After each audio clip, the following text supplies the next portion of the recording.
Good day mga ka-agri, 10 araw bago pagkatapos ng ating unang paglalagay, magpapasunod na tayo ng pataba. Tara, tingnan natin ka-agri. Ka-agri, ito na yung crop standing natin 13 days after transplant o 33 days from sowing, magmula nung ipinunla. Ang ilalagay natin ay 10 bags sa kalumangan na 2.5 hectares. Ibig sabihin 4 bags per hectare, At ang hinalo natin ka-agri sa pangalawang paglalagay ay dapat 1:1 ng triple 14 at saka urea, yung nakalagay sa recommendation ng SL Agritech, pero ang ginawa natin is 2 bags ng 2500 o ammonium chloride, 3 bags ng urea at saka isang bag ng 1620 dalawang bag ng 1620 at saka 3 bag ng triple 14. So all in all 10 bags ka-agri. So ito na yung ilalagay natin ngayon. Yung tubig natin is sanap-sanap lang, pero merong lugar na 3 cm yung lalim, meron naman sanap-sanap lang. So mas maganda ka-agri yung mapapatuyuan din natin to para alternate wetting and drying na. Talagang susuportahan na natin yung paggigipi. Meron tayong mga panghulip, pero since wala na tayong panggagalingan ng punla, dyan na lang din natin kukuhanin sa makakapal na mga puno. So ganyan ka-agri, ayun na. So sa area na to ay 4 bags yung ating ilalagay. Ayan, manipis, hindi pa siya gumigipi, kaya binawasan natin ang tubig para ma-promote yung kanyang tillering. Good day mga ka-agri, ito na yung crop standing natin 13 days after tayo mag-transplant ng SL20 Super Hybrid Rice.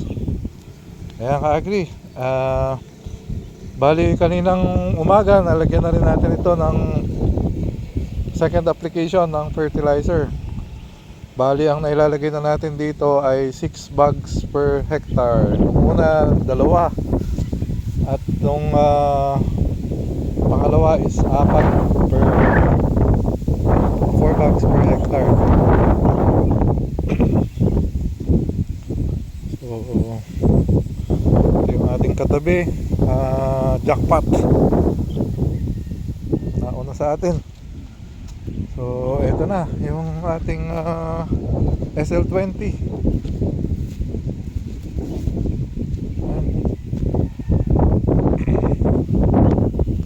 Nalagyan na ng second application ng fertilizer ka-agri. Yan, kanina. So hopefully makapagsuwi na siya. Ka-agri, yung unang paglalagay natin, kasi may mga different point of views, yung iba nagsasabi pagka daw bata pa yung palay, parang baby, mahina pang kumain, kaya dapat hindi naglalagay ng fertilizer na malakas, So sa alam kasi natin yung E80, yung element, right amount, right timing, So right timing ba yun na 3 to 5 days pa lang o 0 to 5 days maglalagay na tayo ng basal application? Sabi ng iba, mahina pa naman kumain. Tama ka-agri, mahina pa naman kumain, kaya lang yung environment natin kasi kailangan nating i-prepare. Tingnan mo ka-agri, kung hindi tayo naglagay ng fertilizer dun sa 5 days, maggaganyan ba? Maglulumot ba yung lupa natin ka-agri?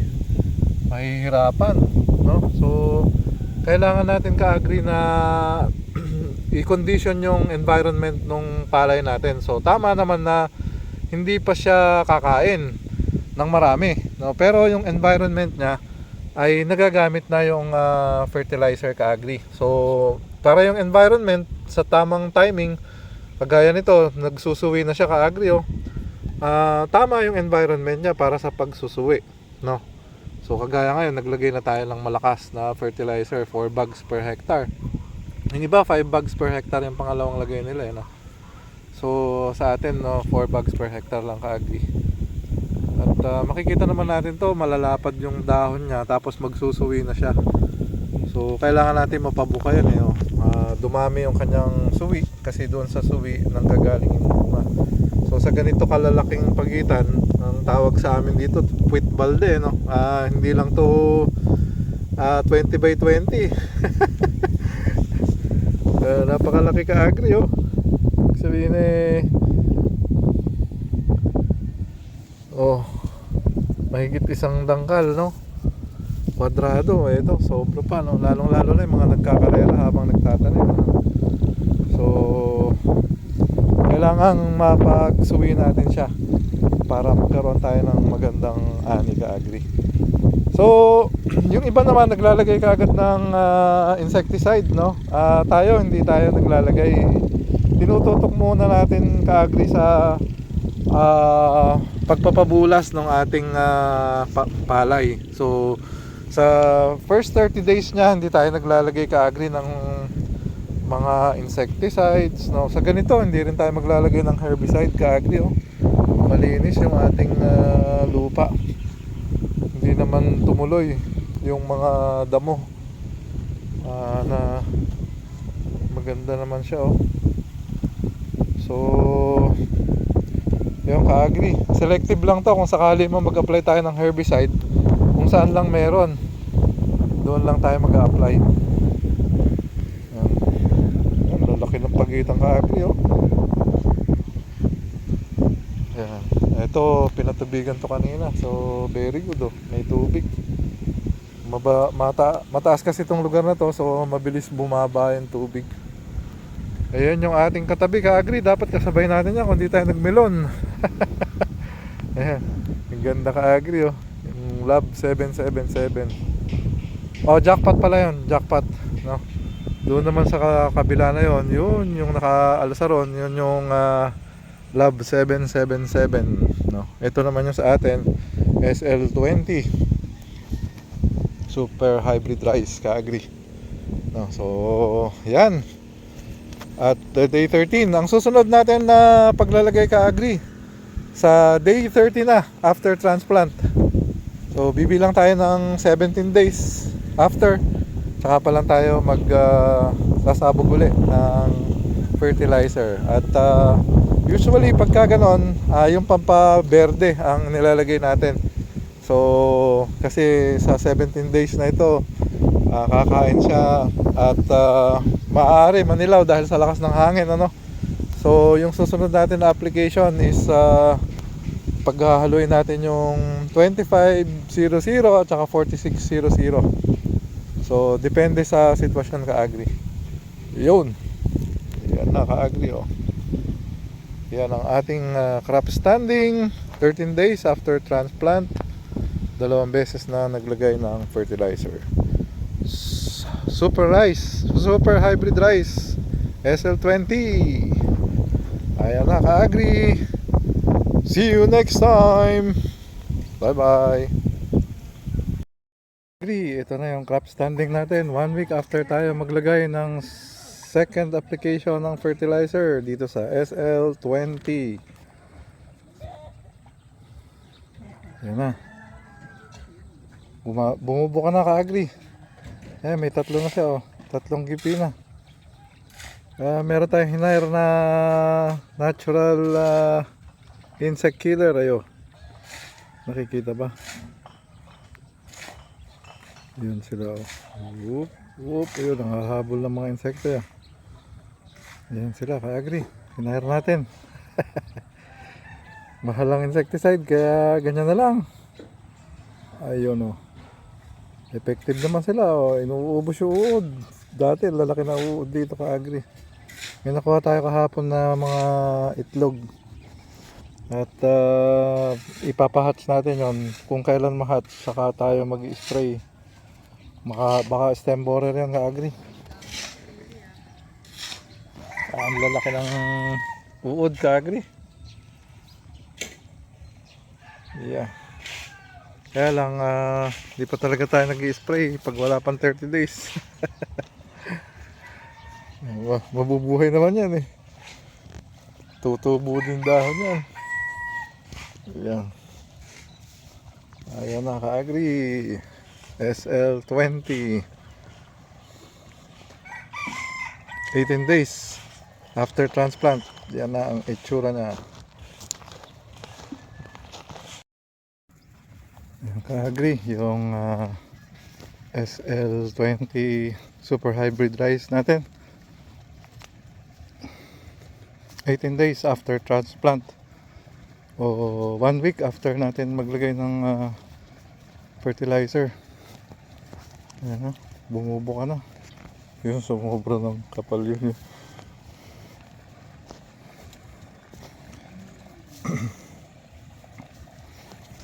May makapal doon, may kalbo naman din eh. Yan.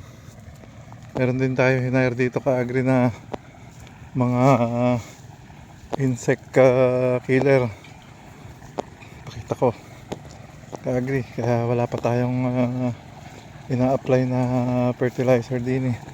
Ay, insecticide. Dahil kasi meron tayong hinire na mga maraming pumapatay ng mga insekto. Ayun ka-agri, ayun.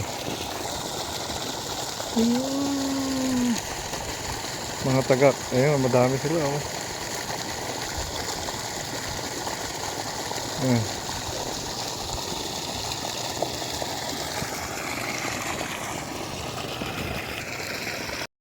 Good day mga ka-agri. Pakita natin yung crop standing natin before 1 month. 27 days to be exact, no? After transplant. So, dalawang beses na nag-apply tayo ng fertilizer.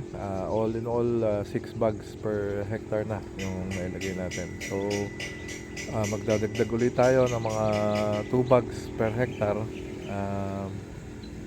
next week, mga 3 days after or 3 to 5 days after. So, tara, tingnan natin ka-agri yung crop standing ng ating SL20 hybrid super rice. Let's go! Ka-agri, ito na yung crop standing ng ating SL Super 8. Super SL20 hybrid rice. 27 days after transplant. Malapit na mag 1 month ka-agri. Pero nakita natin hindi pa nagsara yung canopy. Kasalukuyan pa lang siyang nagigipi. Ewan natin kung lalaki ba talaga yung puno nila eh. To cover yung area, no? So, tingnan natin sa paglalagay natin ng pure urea next week. So, ito na.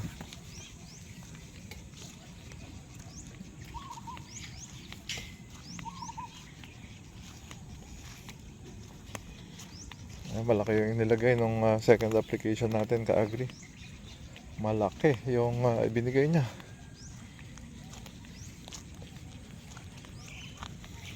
Malaki din ang binigay nung irrigation. Nakita mo ka-agri, may tubig pa. Sabi nila darating na naman daw yung tubig this week. Ito medyo mababaw na rito ka-agri. So dito napapractice na natin yung alternate wetting and drying. Ayan, may malalaking pagitan, no? Mga namatay. Tingnan natin doon sa dulo naman ka-agri. Nandito naman tayo ka-agri sa kabila ng kalsada. Ito yung medyo madalas na natutuyuan. Ayan, no? Malapit nang sara yung canopy. Ayan. Kaya pwede na i-practice yung alternate wetting and drying pag ganito na ka-agri. Ibig sabihin na control na natin yung damo at this point. Kaya pwede na tayong magpatuyo. Ayan. Ayan, makikita mo naman dito. Tuyo na siya. Ayan. Yung ugat niya, ayan yung puti. lumalabas na dun sa lupa.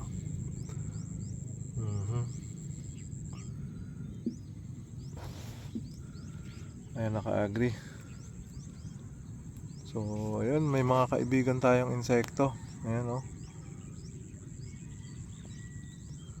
So ang plano natin ka-agri, after tayo maglagay ng urea at saka ng ammonium chloride next week, 1:1 lang siguro yun, dalawa na yan. Kasi hindi tayong tayo yung dahon eh, oh. Makikita mo medyo nakayuko. So kaya maglalagay tayo ng ammonium chloride. Hindi natin pupuruhin yung urea dahil malakas masyado. So yan, after natin mag-apply ng urea at saka ng ammonium chloride na magkahalo, beberde pa to. So ibig sabihin mananariwa siya, atake yung mga kulisap, no? So ang gagawin natin is mag-spray din tayo after natin ng application ng fertilizer, para hindi mapasok ng mga insekto, kasi may katabi tayong mga malalaki na, no? So ito mag-a-apply na ulit ng Armore at saka ng insecticide. So may possibility na lumipat sa atin. So sasabayan lang natin yung spraying nila at para hindi lumipat, no? So yun yung plano natin ka-agri. Yun, may damo din eh. May damo din. Ito naman nagbibitak na.